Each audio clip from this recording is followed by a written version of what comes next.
네, 어제 양대 지수는 나란히 하락하면서 마무리가 됐습니다. 코스피는 키플러스 우려가 악재로 작용이 됐고요. 또 북한이 군사적 대응을 하겠다라는 위협에 투자 심리가 위축되는 모습을 보였었습니다.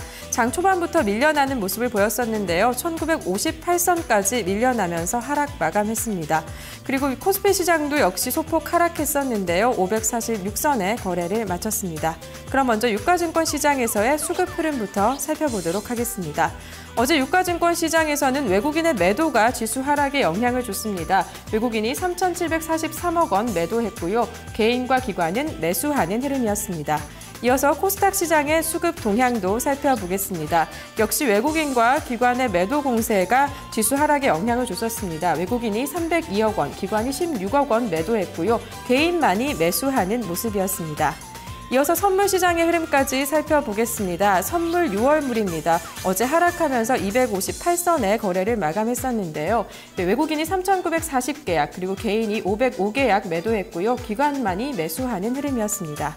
이렇게 장이 마감한 가운데 외국인과 기관은 어제 어떤 종목을 중심적으로 매매했을까요? 순매수 그리고 순매도 상위 종목 살펴보도록 하겠습니다. 먼저 외국인의 순매수 상위 종목입니다. 1위는 SK하이닉스가 차지를 했습니다. 외국인이 12거래일째 꾸준하게 매수세를 이어가고 있는데요. 주가는 어제 소폭 하락하는 움직임이었습니다. 2위는 GS홈쇼핑, 3위는 하나금융지주가 차지를 했는데요. GS홈쇼핑은 잠시 후 특징적으로 살펴보겠습니다. 4위에는 SK텔레콤, 5위는 현대글로비스가 랭크가 됐습니다. SK텔레콤 같은 경우도 외국인이 15거래일째 꾸준하게 매수세를 유입하고 있는데요. 통신주가 최근에 긍정적인 전망 얻었었지만 어제는 주가 약세를 보였습니다. 이어서 기관의 순매수 상위 종목도 살펴보겠습니다. 1위는 삼성전자가 차지를 했고요. 4위에는 삼성물산, 5위에는 현대차가 랭크가 됐습니다. 이 현대차 같은 경우도 기관이 5거래일째 매수세를 유입하고 있는데요. 어제 장 초반에는 해외에서의 판매가 증가했다라는 호재가 작용되면서 소폭 오르는 모습을 보였었지만 이내 약세로 마감하는 것이 특징적이었습니다. 이어서 외국인과 기관의 순매도 상위 종목도 살펴보도록 하겠습니다. 외국인은 어제 삼성전자를 가장 많이 팔았습니다. 5거래일째 매도세 이어가고 있었는데요. 주가 1%대 하락하면서 마감을 했습니다. 3위는 삼성물산, 4위는 신한지주, 5위에는 롯데케미칼이 이름을 올렸습니다. 대부분 이슈가 있었는데요. 이 삼성물산 같은 경우는 이 수주와 그리고 인수합병이라는 이 긍정적인 호재에도 불구하고 어제 약세로 전환하는 모습이었습니다. 신한지주도 금융주 부진한 흐름을 탔고요. 어제 2.9%대 내림세를 보였습니다. 롯데케미칼도 실적이 악화될 것이다라는 전망에 어제 약세로 마감하는 모습이었습니다. 이어서 기관의 순매도 상위 종목도 보겠습니다. 2위는 KB금융이 차지를 했고요. 3위는 파트론, 4위에는 SK하이닉스, 현대글로비스가 5위에 랭크가 됐는데요. KB금융은 잠시 후 특징적으로 살펴보고요. 이 파트론 같은 경우에는 기관이 30일째 매도 공세 이어가고 있습니다. 어제는 무상증자를 했다라는 소식에 1%대 상승하면서 마감을 했습니다. 그럼 이 가운데 외국인과 기관의 순매수 특징주 살펴보도록 하겠습니다.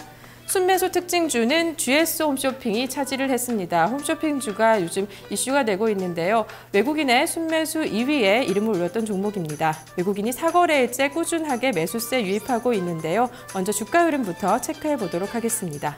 네, GS홈쇼핑의 주가입니다. 어제 2.34%대 오르면서 196만 6,500원에 거래를 마감하는 모습 볼 수 있었습니다.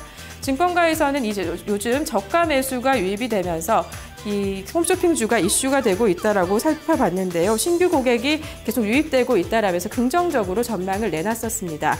특히 GS홈쇼핑 같은 경우에는 저마진 상품군이었던 이 가전 제품 비중이 줄어들고요. 고마진 상품인 의류와 임용으로 이 매수세가 유입이 되면서 앞으로 긍정적인 전망을 얻을 것이다라는 평가가 나와 있었습니다.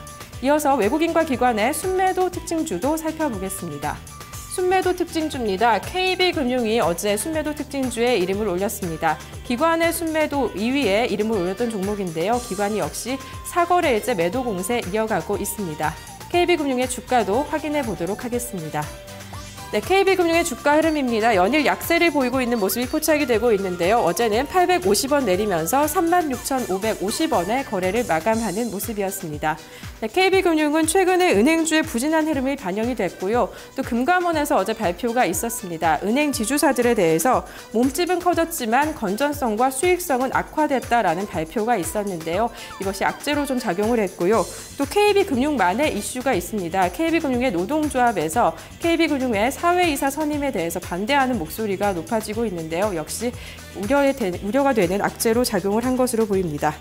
증권가에서는 이에 대해서 은행주가 최근 부진하긴 하지만 2분기를 저점으로 앞으로 반등할 것이다라는 전망 내놓고 있습니다. 지금까지 어제 마감한 국내 시장의 수급 흐름 살펴봤습니다.